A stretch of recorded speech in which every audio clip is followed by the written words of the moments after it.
하이델베르그 요리문답 제21주차 문답 함께 살펴보도록 하겠습니다. 먼저 문답 함께 읽겠습니다. 제54문답 질문. 당신은 그리스도의 거룩한 공교회에 관하여 무엇을 믿습니까?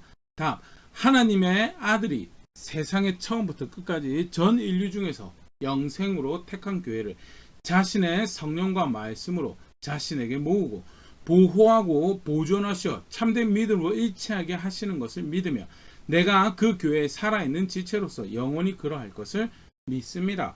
제55문답 질문. 당신은 성도의 교제란 말에서 무엇을 이해합니까? 답. 첫째, 믿는 모든 각 사람은 그리스도의 지체이기 때문에 그와 그의 모든 부요와 은사의 공동의 참여자라는 것입니다. 둘째, 각 신자는 자신의 은사를 다른 지체들의 유익과 구원을 위하여 기꺼이 기쁘게 사용하는 것이 의미임을 알아야 한다는 것입니다. 제56문답 질문. 당신은 죄를 용서받는 것에 대하여 무엇을 믿습니까? 답. 하나님은 그리스도의 희생으로 인해 나의 죄와 내가 일평생 싸워야 할 나의 부패한 본성을 더 이상 기억하지 않으시라는 것을 믿습니다. 또한 나에게 그리스도의 의를 은혜로 전가하셔 내가 하나님의 심판대 앞에서 결코 정죄당하지 않으리라는 것을 믿습니다. 사도신경에 이제 그 다음에 해당하는 부분이 성령에 대해서 믿습니다라고 고백하면서 거룩한 교회와 성도의 교제와 죄를 용서하신 것을 믿습니다라고 고백하는 부분에 대해 성경에 가르치는 부분들을 간략하게 요약하여 소개하고 있는 그런 문답인데요. 오늘 이 교회에 대해서 또 성도 간의 교제에 대해서 죄 용서에 대해 간략하게 함께 살펴보도록 하겠습니다. 먼저 교회가 뭔가에 대해서 교회가 뭔가 교회를 건물이라고 쉽게 우리 익숙하게 부르죠. 실제로 그렇게 사용하고 있습니다. 지금도. 그래서 때때로 교회를 건물로 교회 간다라고 하는 표현에 대해서 모임에 참석하거나 어떤 공동체 모임으로 생각하지 않고 건물로 생각하는 그런 표현들 지금 사용하고 있죠. 근데 사실 성경에서는 교회를 무엇이라고 부르는가라고 할 때 부름받은 사람들의 모임입니다. 로마서 1장 7절 말씀입니다. 로마서 1장 7절. 로마에서 하나님의 사랑을 받고 성도로 부르심을 받은 모든 자에게 하나님 우리 아버지와 주 예수 그리스도로부터 은혜와 평강이 있기를 원하노라. 성도를 부르심을 받은 자라. 로마에서 하나님의 사랑을 받고 성도로 부르심을 받은 자가 누구냐? 그게 교회라고 지금 바울이 표현하고 있는 거 볼 수 있고요. 교회는 성경에서 교회는 원어 또 표현은 또 그렇죠. 에클레시아라고 선택하여 목적을 선택하여 부르심을 받은 자들의 모임을 원래 헬라어 단어가 표현하는 게 그런 뜻이거든요. 하나님 백성 공동체를 표현하는 그 단어를 가지고 그게 한국 번역에서 교회라고 사용되어 있습니다. 철저하게 교회는 부름받은 사람들의 모임이다. 그러면 우리가 교회와 관련해서 중요하게 가진 몇 가지 예를 조금 더 살펴보면요. 첫 번째, 교회는요 하나님이 세우시는 교회다. 아닌데 바울이 가서 세웠는데 베드로가 세웠는데요. 물론 그런 사람의 이해로 쉽게 그런 표현들을 사용하지. 그럼에도 불구하고 성경은 뭐라고 가르치고 있는가? 사도행전 20장 28절 말씀입니다. 여러분은 자기를 위하여 또는 온 양떼를 위하여 삼가라. 성령이 그들 가운데 여러분을 감독자로 삼고 하나님이 자기 피로 사신 교회를 보살피게 하셨느니라. 하나님이 자기 피로 사신 교회다. 하나님이 자기 피로 사신 교회다라고 그렇게 표현하고 있는 정확한 말씀 볼 수 있는데요. 그게 성경에서 가르치는 교회에 대한 이해죠. 성부 하나님이 아들 예수 그리스도의 피로 세우신, 사신, 자기의 것으로 삼으신 교회다라고, 하나님 세우신 교회다라고. 성부 하나님의 역사로 교회가 세워진 정황이 이렇게 표현되어진다면요. 성자 하나님에 대한 표현도 따로 있습니다. 마태복음 16장 18절 말씀인데요. 마태복음 16장 18절 말씀. 또 내가 너에게 이르노니 너는 베드로라. 내가 이 반석 위에 내 교회를 세우리니 음부의 권세가 이기지 못하리라. 예수님께서 베드로에게 말씀하시는 장면에서 너희는 나를 누구라 하느냐라고 물으실 때 베드로가 주는 그리스도시요 살아계신 하나님의 아들이시니다 라고 그렇게 답을 하죠. 그 신앙 고백에 대해서 예수님께서 이야기하시기 너는 베드로라. 내가 여기서 반석은 베드로를 일컫는 것보다는 베드로의 신앙 고백을 일컫는 것을 이해를 하고요. 이 신앙 고백이 내 교회를 세울 것이다. 예수님의 교회를 그 고백 위에 그 믿음 위에 예수님이 세우시는 교회다라는 거예요. 고린도서 12장 13절에 성령이 또 교회를 세우신 주체로 또 설명이 되어 있습니다. 고린도서 12장 13절 우리가 유대인이나 헬라인이나 종이나 자유자나 다 한 성령으로 침례를 받아 한 몸이 되었고 또 다 한 성령을 마시게 하셨느니라. 한 성령으로 침례를 받아 교회가 되었다. 그래서 유대인, 헬라인, 종, 자유자 누구에 의해서 교회가 되느냐? 한 성령에 의해서 구별되어져서 한 몸이 되었다는. 교회를 세우신 주체로 성부 하나님이, 교회를 세우신 주체 성자 하나님이, 교회를 세우신 주체 성령 하나님이 가르치시고 있고, 그 말은 무엇을 의미하는가? 교회는 하나님이 세우시는 교회다. 하나님이 세우신 교회. 사람이 세운 것 같고 사람이 뭔가 으쌰으쌰 해가지고 만들어가면 사람이 뭐 세워가는 것 같죠. 근데 절대 아니. 성경 보면 하나님 성부께서 세우시는 교회, 성부께서 하신 교회고 성자께서 세우신 교회고 성령께서 세우시는 교회다는. 조금 더 그러면 그 하나님 세우신 교회다라고 할 때 실제로 하나님 세우신 교회는 모습은 어떤 모습이냐? 고린도서 3장 11절 이 닦아둔 것 외에 능히 다른 터를 닦아줄 자가 없으니 이 터는 곧 예수 그리스도라 했어요. 예수 그리스도가 터가 되는 교회다는 그 똑같은 예를 볼 수 있는 다른 말씀이요. 마태복음 16장 16절 말씀입니다. 시몬 베드로가 대답하여 이르되 주는 그리스도시요 살아계신 하나님의 아들이시니라. 우리 앞에 말씀 관련해서 간단히 언급했던 말씀인데요. 네. 예수님께서 이 고백 위에 교회를 세우시겠다고 했죠. 예수님을 하나님의 아들로 아는, 예수님을 하나님의 아들로, 그래서 그가 말씀하신 것이 복음이 되고 그가 말씀하신 것이 구원이 되고 그가 말씀하신 것이 삶을 규정하는 지침이 되는 그 믿음의 그 예수님 위에 세워지는 것이 그게 교회다. 그것을 또 다르게 뭐라고 표현하고 있는가? 하나님 세우신 교회 모습인데요. 예수님이 머리가 된다라고. 에베소서 1장 22절 23절 말씀입니다. 또 만물을 그의 발 아래 복종하게 하시고 그를 만물의 교회 머리로 삼으셨느니라. 여기서 그는 예수님이죠. 예수님을 교회의 머리로 삼으셨다. 23절 교회는 그의 몸이니 만물 안에서 만물을 충만케 하시는 애 충만함이니라 하면서 교회는 그의 몸이고 예수님은 머리고요. 그게 하나님 세우신 교회죠. 예수님이 터가 되고 동시에 예수님이 머리가 되고 예수님이 터가 되고 예수님이 머리가 되어서 하나님이 함께 하실 집으로 지어져 가는 것이 교회다. 그 다음에 우리 볼 모습이 고린도서 3장 9절 말씀입니다. 우리는 하나님의 동력자들이요 너희는 하나님의 밭이요 하나님의 집이니라. 교회를 보고 뭐라고 이야기하냐? 하나님의 집이라고. 디모데후서 3장 15절 말씀. 만일 내가 지체하면 너로 하여금 하나님의 집에서 어떻게 행하여야 할지를 알게 하려 함이니 이 집은 살아계신 하나님의 교회요 진리의 기둥과 터니라 하면서 교회는 뭐냐? 하나님의 집이다. 하나님의 집은 오늘 5절에도 다시 한번 같이 살펴봤던 부분인데요. 에베소서 2장 20절 22절의 말씀 하나님의 집이라는 표현에 대해서 이렇게 설명하고 있습니다. 너희는 사도들과 선지자들 터 위에 세우심을 입은 자라. 그리스도 예수께서 친히 모퉁이 돌이 되셨느니라. 모퉁이 돌이 예수님 되시고요. 그 위에 사도들과 선지자들이 예수님 말씀을 전했죠. 그래서 그들이 터를 세우고요. 그 위에 세워지는 하나님의 집이 그게 뭐냐? 그게 교회다. 그 안에서 건물마다 서로 연결되고 주 안에서 성전이 되어가고 너희들 성령 안에서 하나님이 거하실 처소가 되기 위하여 예수 안에서 함께 지어져 가느니라.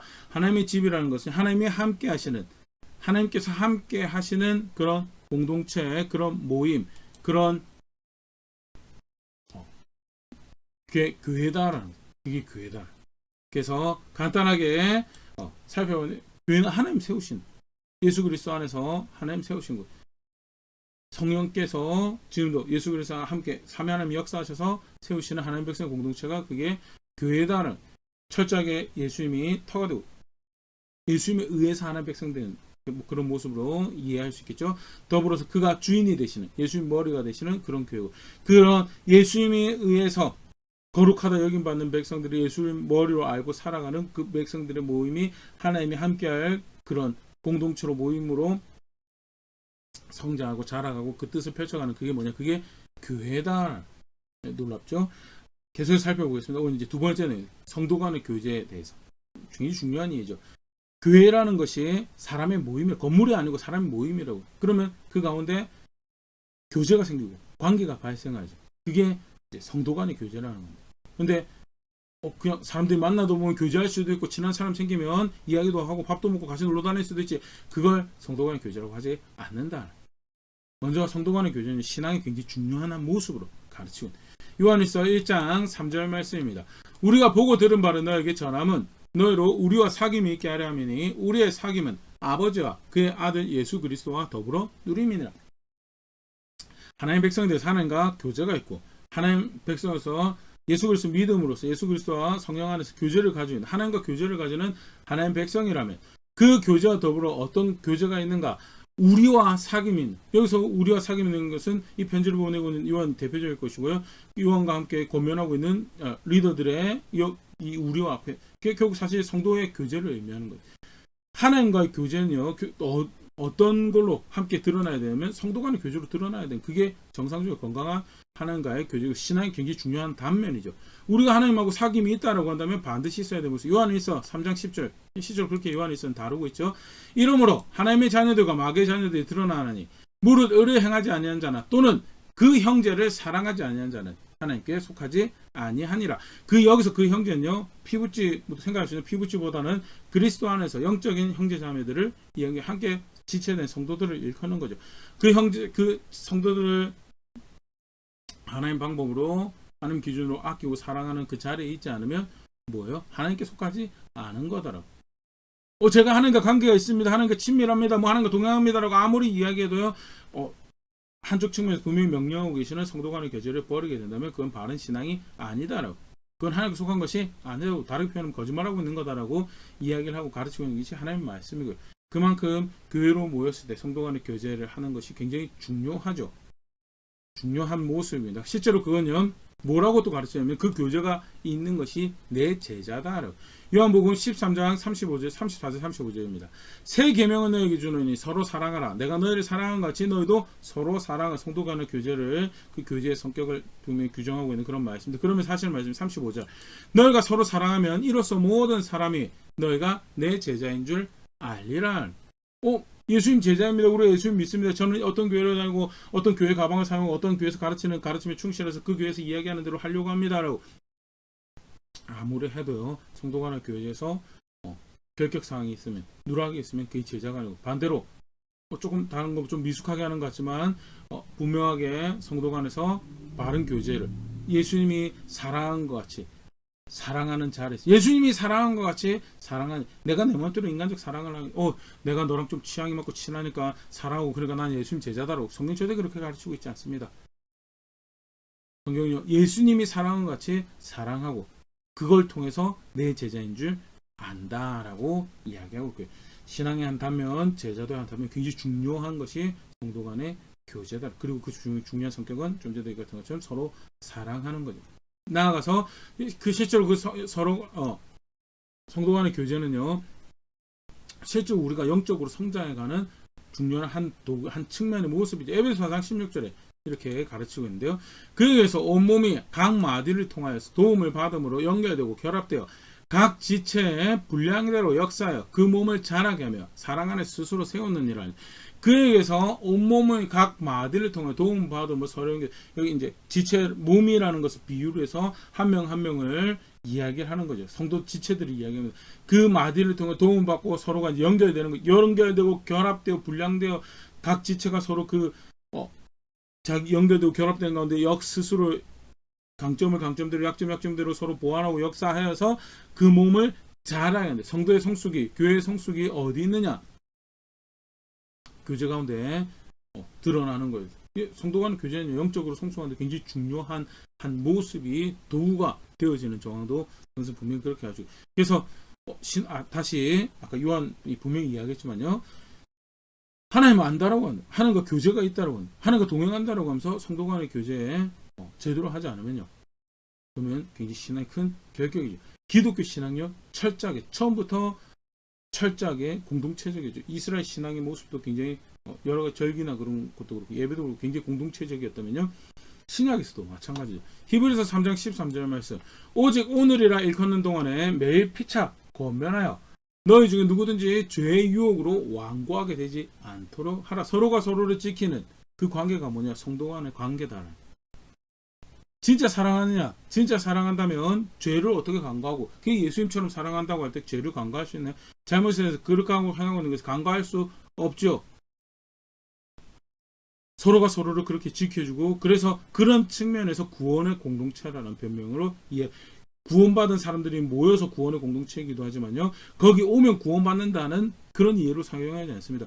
구원받는 사람들이 모여서 구원의 공동체고 그들이 서로 열심히 각자의 자리에서 예수님 믿는 그 하나님의 일을 행하는 자리에서 자기 신앙을 고백하는 자리에 있어서 그게 구원받는 공동체. 그런 가운데 그 교제가 뭘 드러내요? 피차 권면하는 거예요. 서로의 마음이 완고하고 강박하지 않도록 하나님 앞에서 그 마음이 완고하고 강박하지 않도록 보호하는 자리에 있어서 그게 구원받는 또는 구원의 공동체라는 별명으로 불리는 그게 교회 기독교 신앙의 중요한 모습이다. 마태복음 18장 15절 17절 말씀 보면요. 너의 형제가 죄를 범하거든 가서 너와 그 사람과만 상대하여 권고하러 만일 들으면 너가 너의 형제를 얻을 것이요. 형제가 잘못된 여기서 형제는 피부치 형제가 아니고 신앙의 공동체 형제를 성도를 형제 자매들이 그 이야기하는 거죠. 그가 죄를 범하거든 가서 권고하는 것이 신앙의 중요한 모습이다.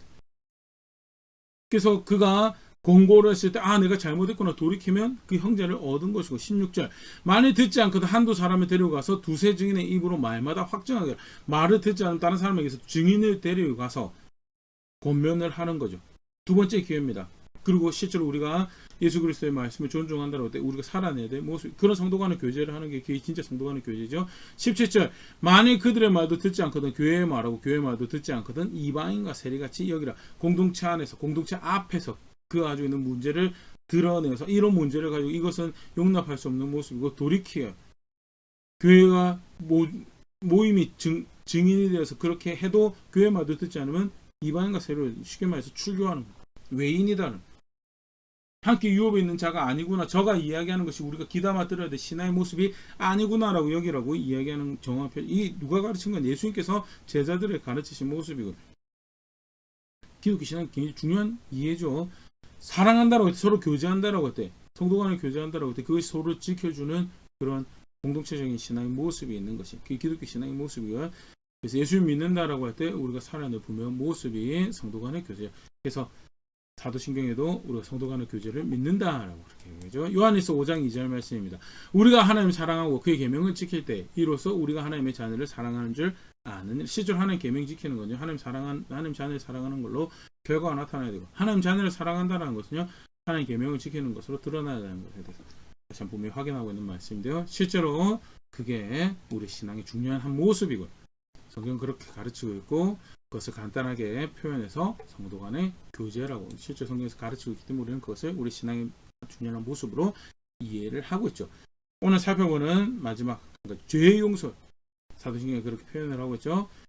거룩한 교회와 성도가 서로 교통하는 것과 교제하는 것과 죄 용서를 믿습니다. 죄 용서를 믿는다는 것. 먼저 예수 그리스도 안에서 주어지는 용서와 그리고 그 안에 주어지는 그가 대가를 대신 지불하시고 그에 주어지는 의롭게 되면 믿는다는 것을 의미하죠. 에베소서 1장 7절 우리는 그리스도 안에서 그의 은혜 풍성함을 따라 그의 피로 말미암아 속량 곧 제 사함을 받았느니라. 예수 그리스도가 죄를 속하는 구원을 베푸셨다라는 거예요. 그의 십자가 힘없는 유대 어떤 개혁가의 죽음이 아니라 또는 유대교 분파에 그릇된 한 소수 분파가 있었는데 메인스트림에서 정치적으로 몰려서 죽임당한 그 창시자가 아니라 그가 죄를 용서하시는 구원자로 우리에게 하나님의 아들로 오셔서 우리의 죄를 대신 지시고 죽으셨다라는 것. 그래서 그를 믿는다라고 할 때 진짜 죄 사함이 주어진다라는 것을 믿는 실제로 성경에서 가르치는 바고 그것을 믿는다라는 것, 죄 용서를 믿는다라는 거죠. 고린도서 5장 21절 말씀입니다. 하나님이 죄를 알지도 못하신 이를 우리를 대신하여 죄로 삼으신 것은 우리로 하여금 그 안에서 하나님의 의가 되게 하려 하심이라. 용서뿐만 아니고 용서하실 뿐만 아니고 그의 의를 덧입게 되는 거죠. 그의 의를 사람의 의는 그렇게 못됩니다. 때때로는 누가 공로를 많이 쌓으면 그의 의가 덧입혀지는 것처럼 이해하는 그런 정황들이 전혀 성경절이 그렇게 의를 전가할 수 있는 건요. 하나님 아들만이 하실 수 있는. 그래서 하나님 아들이 사람 모습으로 오신 거고요. 죄 용서를 주실 뿐만 아니라 그 안에서 의롭게 되어지는 놀라운 은혜를 누리는 것이 그게 성도의 자리고 성경에서 가르친 우리 구원의 중요한 이해죠. 그것을 믿는다라는 것이 죄 용서를 믿는다는 첫 번째 모습이고 실제로 죄 용서를 믿는다는 것 두 번째 믿는 자에게 주어지는 용서와 의의 전가를 믿습니다라고 뿐만 아니라 죄가 그렇게 문제적인 겁니다라는 거에 대해서 믿는 거죠. 죄가 용서를 받아야 되는 거인 거에 대해서. 죄가 그렇게 하나님을 대적하고 심각한 문제를 야기하는 겁니다라고 실제로 사실 그런 자세를 가져야 되는 신앙의 모습이 요한일서 1장 9절 그렇게 가르치고 있는데요. 만일 우리가 우리 죄를 자백하면 그는 미쁘시고 의로사 우리 죄를 사하시며 우리를 모든 불의에서 깨끗하게 하실 것이요. 그래서 죄에 대한 자세가 우리가 뭐냐 자백해야 되는, 우리가 잘못했다라고 이야기해야 되는 이슈다라는 거예요. 죄 용서를 믿는다라고 하는데 더 이상 죄에 대해서 이런 자세를 돌이켜야 되는, 자백해야 되는 것으로 여기지 않아요. 그럼 뭐예요? 그럼 죄 용서를 믿는 게 아닙니다. 죄가 문제가 되기 때문에 예수 그리스도께서 용서를 위해서 오시고, 그래서 그 안에서 깨끗하게 하셨다. 그래서 지속적으로 죄는 문제적인 거구나라는 이해를 가지고 살아가는 거죠. 그때 죄를 안 짓나요? 죄를 짓죠. 그러면 자백해야 될 것으로 당연하게. 문제는요, 요한일서 경우도 그렇지만요, 죄를 예수를 믿는다면 죄를 문제시하지 않는 자리로 가든, 분명히 죄인데 죄를 죄라고 하지 않아요. 그 요한이 뭐라고 하냐, 하나님 거짓말장애로 만든다. 하나님은 일체 어둠도 없으신 빛이신 하나님이신데 어떻게 하나님을 안다라고 하는 백성이라고 하면서 그렇게 할 수 있느냐고. 그것은 거짓말장애도 진리가 그 속에 없다고. 근데 그러면서 하나님이 만일 우리가 우리 죄를 자백하면 그는 미쁘시고 의로사 우리 죄를 사하시며 우리의 모든 불의에서 깨끗하게 하실 것이다. 죄에 대해서 가져야 될 분명한 자세를 다시 확인하고 있죠. 죄 용서를 믿는다라는 것은요, 예수 그리스도에 주어지는 용서와 의의 전가를 믿는 것과 더불어서, 그렇기 때문에 간접적으로 가질 수밖에 없는, 죄가 이만큼 문제적인 거구나, 지속적으로 거절하고 싸워가야 될 분명한 문제가 죄구나라는 것을 인지하는 것도 죄 용서를 믿는다라는 것 안에, 이게 용서받아야 될 거구나라고 믿는 것 안에 포함되는 중요한 이해고, 더불어서 성경은 또한 하나 더 가르치는 것입니다. 죄 용서 실제로 그렇게 알고 죄를 거절해 삶에서 끊어내고 버리고 죽어버려야 될 것을 안다면요, 더불어서 용서를, 그런 흉악한 일에서 용서받은 자라고 아는 것은 용서를 나눈 자리에 있어야 된다라고. 마태복음 18장 22절 말씀입니다. 예수께서 이르시되 너에게 이르노니 7번뿐 아니라 7번을 70번까지라도 할지니라. 베드로가 몇 번까지 용서해 줘야 됩니까? 라고 물을 때 7번뿐만 아니라 7번에 70번까지라도 해라라고. 490번까지 용서해 주라는 것은 계속 반복적으로 지속적으로 용서하는 자리에 있어라는 거죠. 쉽지 않습니다. 그럼에도 불구하고 하나님은 우리에게 기회를 주셨기 때문에 용서하는 자리에 있어야 되는 것이, 그게 진짜 죄의 용서를 믿는 자가 내가 이렇게 은혜를 입은, 내가 이렇게 용서를 받았는데 이까짓 거 용서해 줘야지라고 나는 저 스스로 새까맣게 더 스스로 어떤 것도 깨끗하게 할 수 없는 자리에서 용서를 받았는데 용서해 줄 수 있습니다라고 이야기하는 것이, 실제로 그게 죄 용서를 믿는 사람의 자리고, 주기도문에도 그렇게 고백을 하고요. 좀 전에 이것도 마태복음 18장에서도 예수님께서 그렇게 가르치셨죠. 그게 죄 용서를 믿는다는, 죄 용서를 믿는다는 건 단순히 내가 용서 혜택을 받습니다라는 그걸 믿는 걸 의미한, 사실 그게 표면적인 제일 메인이죠. 그러나 실제로 그것은요, 죄에 대한 분명한 자세에 대해서, 우리 가져야 될 자세에 대해서 믿는 것도 의미라고요. 더불어서 그런 죄에 대해서 용서를 받았기 때문에 용서를 나누는 자리에 있어야 되는 것도 내가 믿는다라고 할 때, 그가 그런 은혜 주시는 분이십니다라고 믿는다라고 할 때 우리가 가져야 되는 바른 이해고 삶의 자세다라는 것. 간단하게 세 가지 부분 함께 살펴봤었는데요. 시간 관계상 짧게 살펴보면서 다시 한번 몸에 정리를 할 수 있으면 좋을 것 같습니다. 오늘 사실 교회와 관련해서 오늘 오전에도 살펴봤었는데요. 교회, 부름받은 사람들의 일체적 건물이 아니다라는 것. 더불어서 그 교회를 세우신 분은 사람이 아니고 하나님, 성부께서 세우시고 성자께서 세우시고 성령께서 세우신다는 각기 다른 말씀들을 우리가 살펴보면서 하나님이 세우신 것이 교회구나. 하나님이 세우신 대로 세워져야지 그게 실제로 그럼 교회가 되는 거죠. 하나님은 어떤 교회를 세우신가? 예수 그리스도가 터가 되는, 예수 그리스도를 믿는 것으로 하나님 백성 되는, 예수 그리스도를 믿는 것을 거룩해지고 예수 믿는 것을 의로워지고 예수 믿는 사람들의 모임이 되는 것이 그게 교회다는. 더불어서 예수 믿는 사람들의 모임이기 때문에 예수님이 주가 되시는, 예수님이 터있기 때문에 예수님이 머리가 될 수밖에 없는, 그게 교회고 그 가운데 거룩하게 한 백성들과 함께 하시는 하나님 뜻이 이루어져. 그래서 거룩하게 된 공동체가 거룩함을 추고 거룩함을 지키는 자리에 살아가는 것이 그게 하나님 집으로서 살아가는 것이 그게 하나님께 세우신 교회의 모습이고 교회에 대한 굉장히 중요한 예죠. 또 우리가 교회다라고 할 때 누굽니까? 교회가 어떤 건물에 예배드리러 가는 저는 그 교회 소속의 교인인 것 같습니다. 아니, 그 건물이 없고 그 장소가 없더라도 지역에서 교회로 모이게 한 그 모임에 함께하고 있으면 그게 그 교회 교인인 거죠. 그렇게 교회 이해할 수 있으면 좋고요. 더불어서 실제로 그 교회를 그렇게 이룬다고 할 때 분명하게 우리가 가져야 될 것이 그냥 몇달 며칠 날 예배 드리고 왔습니다. 그게 그 교회 교인이고 교회다라는 이야기가 아니죠. 분명히 있어야 될 교제가 있다는. 그 교제는 신앙의 중요한 단면이고 기독교 신앙을 알 그런 공동체 신앙으로 우리가 성경에서 가르치고 있는 정황들 살펴봤었는데요. 중요한 성격이 있습니다. 예수님이 사랑한 것처럼 사랑. 일자 어둠도 없으시고 죄를 간과하시지 않으시는 죄를 죄라고 하시는 악을 악이라고 하시는 예수님이 사랑하신 것처럼 사랑하는 것이 그게 성도 간의 교제의 중요한 모습이에요. 그래서 그 교제 가운데 서로를 강팍하며 지켜고 완고하며 지켜오고 구원의 공동체 역할을 하는 것이 진정한 성도의 교제의 모습이다라는 것. 더불어서 그 관계 가운데 또 중요한 모습이 있죠. 용서받은 자로서 용서를 나눈 자리에 살아가는 것이 그게 교회 신앙의 중요한 모습이다라는 걸 함께 살펴봤었는데요. 나는 어떤 신앙을 고백하고 있었는가 한번 다시 돌려볼 수 있으면 좋을 것 같습니다. 영상으로 함께 오늘 내용들 함께 살펴봤던 분들 중에서는 교회에 소속되어서 정도로 살아가고 있다는 분이 사실 대다수일 텐데 나는 교회를 어떻게 알고 어떤 신앙을 고백해왔던가 나의 교제는 어떤 무엇을 바라고 무엇을 이해하며 무엇을 향하는 교제였던가 그런 것들 한번 다시 점검해 볼 수 있으면 좋을 것 같고요. 더불어서 그 가운데 중요하게 우리가 고백해야 될 한 모습으로 살펴봤죠. 죄 용서를 믿는다는 고백. 내가 용서받았고 죄는 그런 문제적 모습이고 그런데 용서받았기 때문에 용서를 나눈 자리에 있어야 되는 것이 나의 모습인데 나는 어떤 자리에 있는가 한번 돌아볼 수 있으면 좋을 것 같고요. 규정하시는 신앙이 제 한 걸음 한 걸음 한 선택 한 선택이 바라고 그렇게 함께 성숙해져가며 주의 교회를 고백하는 자리에는 우리 될 수 있으면 좋을 것 같습니다.